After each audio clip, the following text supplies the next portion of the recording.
성전을 헐라 이 말씀을 가지고 또 우리 오후 찬양 예배에 주신 은혜 살펴보고자 합니다. 자, 오늘은 이 말씀은 우리가 잘 알고 있는 본문이죠. 예수님께서 예루살렘 성전에 들어가셔서 그 안에 장사하는 사람들, 또 비둘기 파는 사람들, 여러 잡다한 사람들이 있었는데 너무 화가 나셔서 다 내쫓으셨다. 또 실제로 역사적으로 보면 어떤 사람들은 예수님이 분노 조절이 안 된다고 해서 이 구절 때문에 예수님을 안 믿는 그런 사람도 있습니다. 안 믿는 데에도 참 이유가 가지가지인 것 같아요. 그런데 오늘 예수님이 왜 이렇게 하셨는가를 우리가 좀 살펴볼 필요가 있습니다. 먼저 14절, 15절, 16절에 제가 다시 한번 읽겠습니다. 성전 안에서 소와 양과 비둘기 파는 사람들과 돈 바꾸는 사람들이 앉아있는 것을 보시고 노끈으로 채찍을 만드사 양이나 소를 다 성전에서 내쫓으시고 돈 바꾸는 사람들의 돈을 쏟으시며 상을 엎으시고 비둘기 파는 사람들에게 이르시되 이것을 여기서 가져가라. 내 아버지의 집으로 장사하는 집을 만들지 말라 하시니. 여러분들 구체적인 건 모르겠지만 이 성전 안에 마땅히 있어야 될 것이 지금 있지 않고 마땅히 없어야 될 것들이 아주 오랜 기간 동안 자리 잡고 있다. 그것을 여러분들 보시면 알겠죠. 그게 뭡니까? 돈이에요. 이 14절, 15절, 16절에 나오면 보니까 돈이에요, 돈. 그것들이 이 마땅히 있어야 될 자리에 여러분 있으면 안 되는데 지금 없어야 될 것이 지금 있는 겁니다. 그걸 보시고 예수님이 분노하셔서 노끈으로 채찍을 만드셔서 다 내쫓으셨습니다. 예수님의 이러한 모습을 보고 제자들이 시편 69편 9절에 있는 말씀을 떠올렸습니다. 그 말씀이 요한복음 2장 17절에 있는 말씀과 동일한 말씀인데, 자, 제가 한번 읽어드릴게요. 제자들이 성경 말씀에 주의 전을 사모하는 열심히 나를 삼키리라 한 것을 기억하더라. 자, 이 성전이 더러워진 것을 보고 격분하시는, 분노하시는 예수님의 모습을 보고 제자들이 훗날 이 시편 69편 9절에 있는 말씀을 떠올렸습니다. 이 말씀의 내용은 뭐냐면 예수님이 하나님의 전을 너무 사랑하시는 거예요. 하나님의 전을 너무 사랑해서 지금 분노로 하고 있죠. 그 정결하지 못한 거 다 내쫓고 있죠. 이것이 바로 주의 전을 사모하는 열심입니다. 그런데 그 열심 때문에 사람들이 나를 쫓아내고 삼킨다. 자, 그 이야기를 오늘 말씀을 통해서 떠올리는 것이죠. 여러분, 이 성전에서 일어난 사건이 이 당시의 대제사장들과 이 당시 종교 지도자들에게 굉장히 충격적인 사건으로 받아들여졌습니다. 그래서 18절에 보니까 유대인들의 지도자들이 와서 예수님께 따져 묻습니다. 무슨 권한으로 그들에게 감히 네가 나가라고 명령하느냐. 만일 당신이 하나님께로부터 그런 권한을 받았다라고 한다면 하늘로부터 내려오는 표적을 우리에게 보여달라. 유대인들은 표적 보면 그래도 믿으려고 애는 썼던 것 같습니다. 근데 나중에 표적을 보여줘도 또 안 믿어요. 사람이 안 믿기로 작정을 하려면요, 그 어떠한 표적을 보여줘도 안 믿더라고요. 근데 오늘 표적을 보여달라고 합니다. 그때 예수님께서 표적을 이렇게 말씀하셨어요. 이 성전을 헐라. 그러면 내가 사흘 안에 이 성전을 다시 이곳에 세우겠다라고 말씀을 하셨습니다. 우리 한번 29절, 20절 거기까지만 한번 먼저 읽어보겠습니다. 19절, 20절 한번 같이 읽겠습니다. 시작. 예수께서 대답하여 이르시되 너희가 이 성전을 헐라. 내가 사흘 동안에 일으키리라. 유대인들이 이르되 이 성전은 46년 동안에 지어졌거늘 네가 3일 동안에 일으키겠느냐 하더라. 그리고 21절에 제가 한번 읽겠습니다. 그러나 예수는 성전된 자기 육체를 가리켜 말씀하신 것이라. 유대인들의 지도자들이 이렇게 대답을 했습니다. 이 성전은 46년 동안 지었다라는 거예요.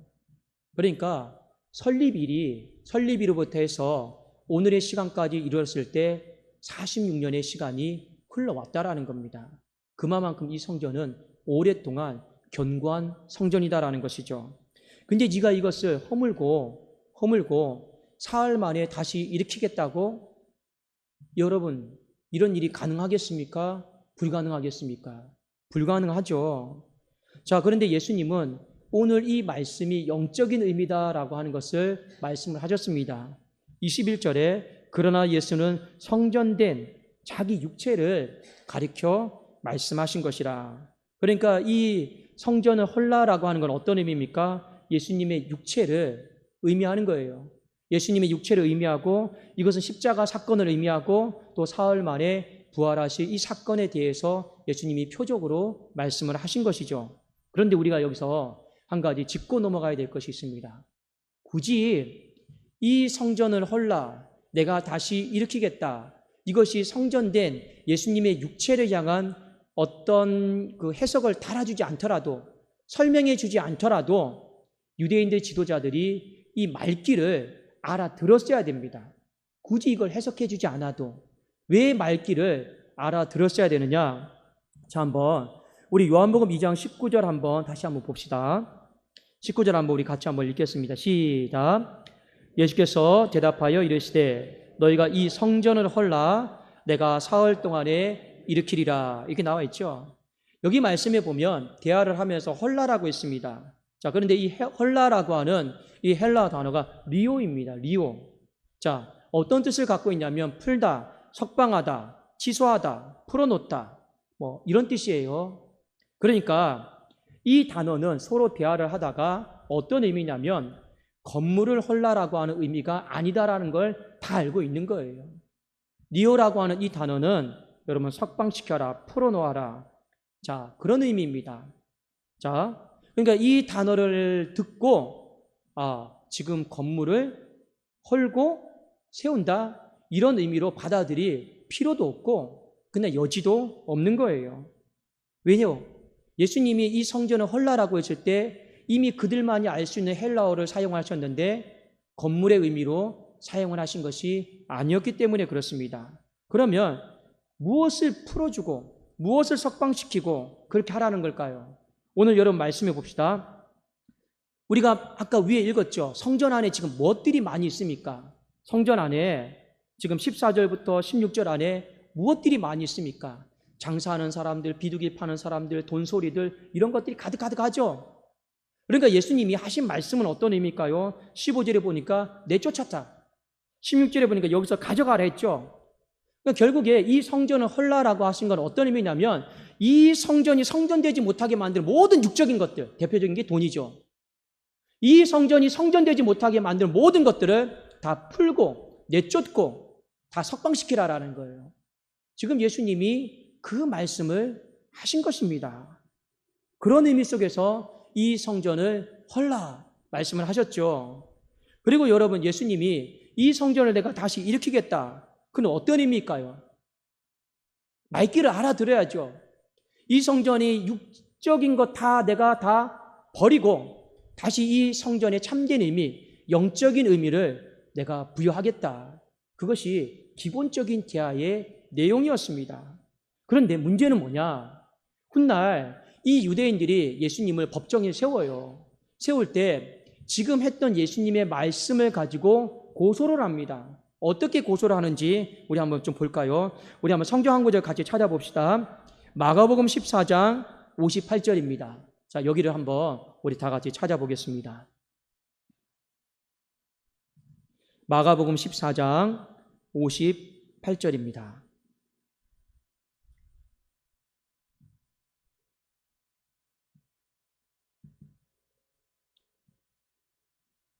자, 우리 다 같이 한번 한 목소리로 읽겠습니다. 시작.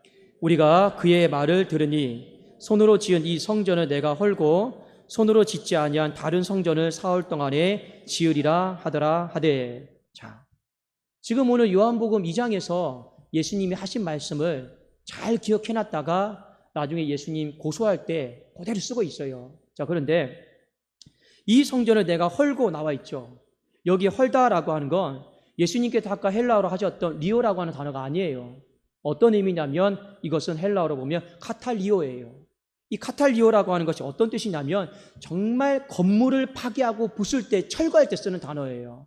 그러니까 이들이 고소할 때는 뭐라고 이야기합니까? 들었을 때는 영적인 의미로 분명히 말씀하셨는데 지금 이들이 예수님을 고소할 때는 이 헐다라고 하는 이 단어를 카탈리오라고 하는 단어를 쓰면서 건물을 파괴하고 부순다, 이렇게 사람을 현혹시키고 미혹시켰습니다. 그런 의미로 지금 고소를 하고 있죠.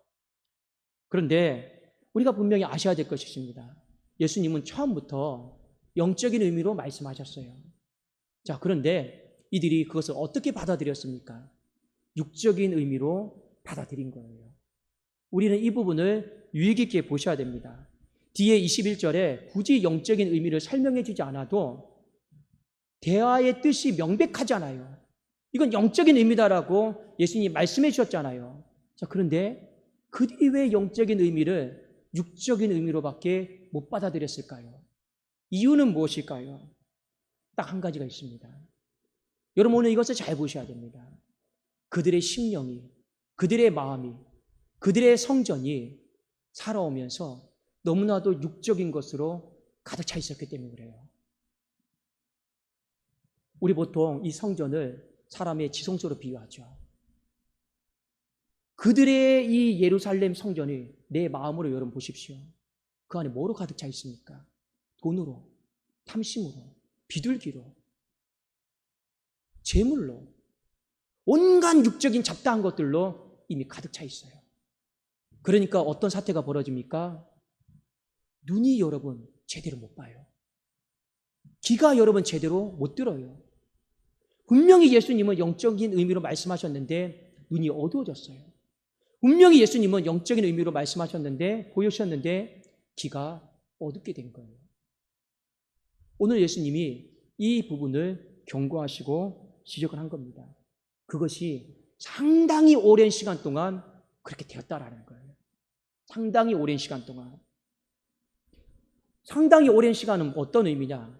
이 성전이 46년 동안 지어진 만큼, 46년의 시간만큼 이 안이 영적으로 여러분 많이 어두워졌다라는 거예요. 왜요? 육적인 것들이 바글바글거려서. 탐심들과 더러운 것들이요, 이 46년의 시간만큼요 여러분 자리 잡고 있어서 어두워졌다라는 거예요. 그러니까 이제는 더 이상 말씀이 말씀처럼 안 들려요. 말씀을 보여줘도, 표적을 보여줘도 믿지를 못하는 거예요. 주님이 그것을 우리에게 가르쳐주고 있습니다. 여러분, 오늘 말씀을 통해서 이 성전을 헐라, 우리에게 어떤 메시지를 주는 겁니까? 우리의 눈이 밝아져야 된다는 거예요. 우리의 귀가 열려야 된다는 거예요. 우리의 눈과 귀를 어둡게 만들고 보지 못하게 만드는 것을 다 헐어버리라는 거예요. 그것이 여러분 무엇입니까? 그것을 헐어버리지 않으면 이 영적인 말씀이 들리지가 않아요. 이 영적인 하나님의 증거들이 보이지 않아요. 저는 안 들으렵니다. 안 보렵니다. 여기서 끝날 문제가 아니에요. 그것이 오랫동안 누적이 되면 여러분 주님이 노끈으로 채찍을 만들어서 그 교회를 향해, 가정을 향해 분노를 다 쏟아내는 겁니다. 이 주님의 분노를 어떻게 감당하시려고 합니까? 이 분노를요 우리가 벗어날 수 있는 방법이 무엇입니까? 눈이 떠져야죠. 귀가 들려야죠. 그런 의미 속에서 우리로 하여금 오랫동안 내 마음 안에 누적되어 온 이 육적인 것들, 가장 대표적인 게 돈이죠. 그걸요 다 헐어버리고 쫓아내라는 이 리오의 말씀을 하신 겁니다. 특별히 여러분 아까 고소할 때 이렇게 했죠. 이 성전을 헐고 그리고 다시 일으키겠다고 했죠. 한 가지만 제가 또 말씀드리겠습니다. 다시 짓는다라고 하는 이 의미도 예수님은 어떤 말로 사용하셨냐면 헬라어로 에이게로라고 하는 말을 사용했습니다. 이 에이게로라고 하는 말은 어떤 의미냐면 죽은 자를 다시 살린다라는 의미예요. 분명히 예수님은 다시 내가 짓겠다, 영적인 의미예요. 그런데 아까 이 사람들이 고소할 때는 어떻게 고소하는지 아십니까?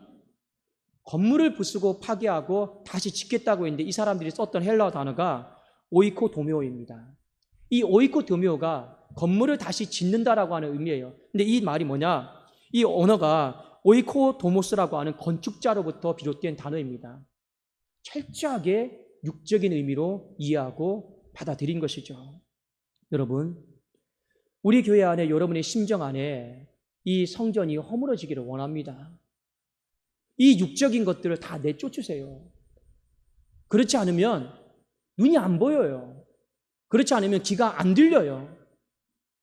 그리고 그렇지 않으면 내가 맞고, 내가 본 것이 맞고, 내가 들은 것이 맞고, 그러다가 결국에는요, 하나님이 멸망의 빗자루로 다 쓸어버리십니다. 정리하십니다.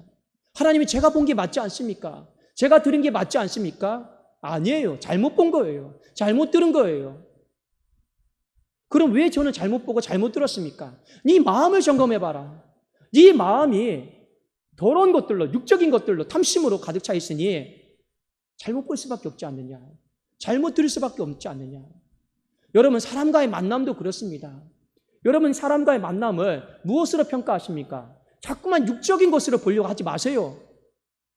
사람과의 만남을 육적인 것으로 보면 그 사람이 돈으로밖에 안 보여요.